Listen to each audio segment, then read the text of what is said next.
مولانا صاحب یہ فرمائیے گا کہ وضو کے کتنے فرائض ہیں؟ جی جی وضو کے فرائض تو 4 ہیں۔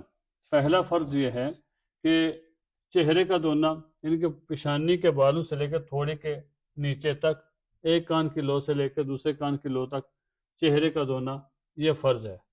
پھر دوسرا فرض یہ ہے کہ دونوں ہاتھوں کا کوہنیوں سمیت دھونا، یہ 2 فرض ہیں۔ ٹھیک ہے، تیسرا فرض ہے کہ سر کے چوتھائی حصے کا مسح کرنا، یہ تیسرا فرض ہے۔ اور چوتھا فرض ہے کہ دونوں پاؤں کا ٹہنوں سمیت دھونا، یہ 4 فرض ہیں۔ یہ وضو کے 4 فرض ہیں، شکریہ۔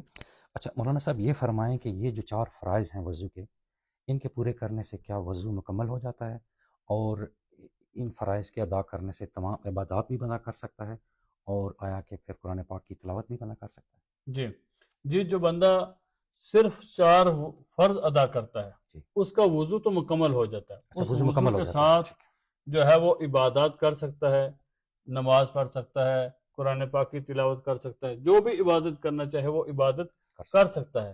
لیکن جو اصل چیز ہے وہ یہ ہے کہ وضو تو ہو جائے گا، لیکن جو سنت کے مطابق جو بندہ وضو کرتا ہے، پھر جو اس کی نورانیت حاصل ہوتی ہے، جو اس کی فضیلت حاصل ہوتی ہے، اس فضیلت سے بندہ محروم رہ جاتا ہے۔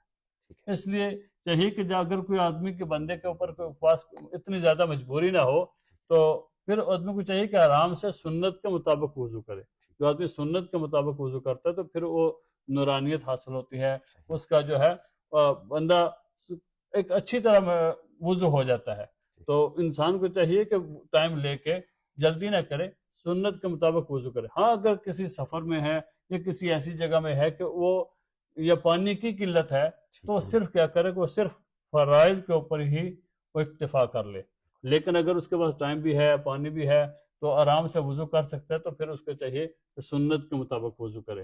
اور پھر رسول اللہ صلی اللہ علیہ وسلم نے حدیث مبارک اندر ارشاد فرمایا جس کا مفہوم یہ ہے کہ ایک بندہ مومن یا مسلمان بندہ جب وضو کرتا ہے اور اپنے چہرے کو دھوتا ہے تو آپ نے فرمایا اللہ تعالیٰ اس کے چہرے کے جتنے گناہ اس کو معاف فرما دیتے ہیں۔ یعنی کہ چہرہ پھر آنکھیں بھی آ جاتی ہیں، ناک بھی آ جاتا ہے، کان بھی آ جاتے ہیں، منہ بھی آ جاتا ہے۔ فرمایا جتنے بھی چہرے سے منہ سے جتنے بھی گناہ ہوئے اللہ تعالیٰ ان گناہوں کو معاف فرما دیتے ہیں۔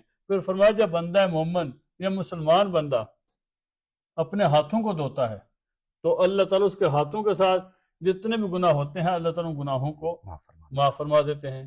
پھر جب بندہ مومن اپنے سر کا مسح کرتا ہے، فرمایا کہ جو سر کے ساتھ جو اس کے جو گناہ ہوتے ہیں اللہ تعالیٰ اس گناہوں کو بھی معاف فرما دیتے ہیں۔